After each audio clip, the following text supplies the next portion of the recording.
I have worked at LSU Vet Med for a little bit over 3 years now. I do a lot. Majority is working with the vet students and teaching them different things. I also educate the Good Samaritans that bring in the injured wildlife when I have the chance. Also, I do manage the inventory and the equipment that we have here. So a typical day in wildlife, every day is different, which I love. Usually in the morning, the students are doing their AM treatment, so I'm here helping them. After that, if everything goes as planned, they go to do rounds with the doctors.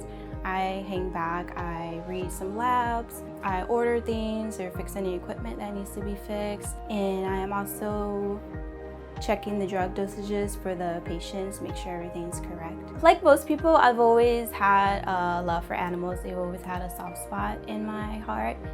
So original plan was to become a veterinarian, and however my freshman year in college, there was actually a vet tech that came in from LSU that talked to us, and she let us know everything she did every day, and I was like, actually, I want to do that.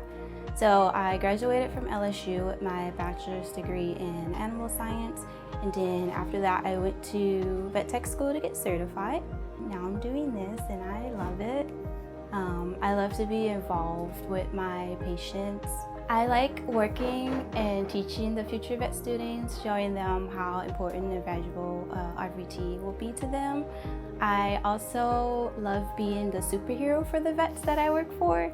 So whether it's helping them place a catheter that no one else can get. I currently have one cat. Her name is Luna.